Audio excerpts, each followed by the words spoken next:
we're going to look at the block patterns manipulative. What you're going to want to do is go to nlvm.usu.edu. That's going to take you to the National Library of Virtual Manipulatives. What we want to do is go to Algebra and over here in grades 6 through 8, and you just click. And right here is the block patterns. So we're going to click on that. You're going to need Java to load, so you might have to install it. Okay.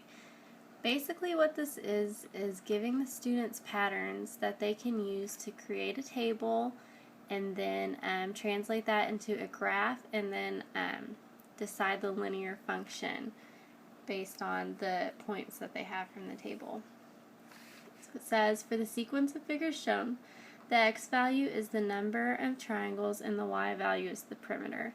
So you can see here at 1 we have 3, just 1, 2, 3. And this is 2 where we have 4, which is 1, 2, 3, 4. So the first thing you're going to want them to do is to complete this table. So they're going to go look at number 3 and count 1, 2, 3, 4, 5. So you're just going to click right here, put a 5. Now we're going to move on to number 4, where you can see there's 1, 2, 3, 4, 5, 6. So I'm just going to put a 6 and move on to number 5. Where there is 1, 2, 3, 4, 5, 6, 7. So you're going to add a 7. At this point, when the table is complete, that's when you graph the data. And you'll see that the points for pattern 1 and 2 are already there. Now we've added 3, 4, and 5. Okay, and after that, what you need to do is decide what the function is going to be for this table.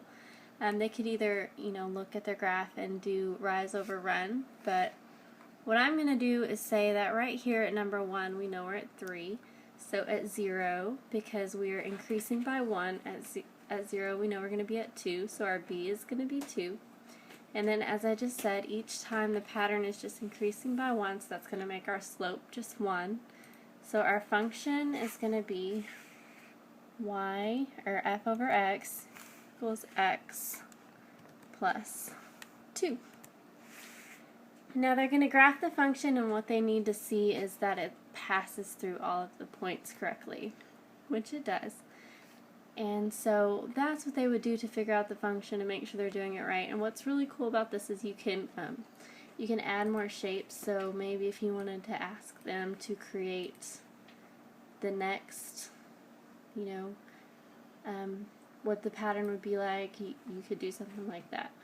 But okay, that's just a short tutorial over how you use block patterns.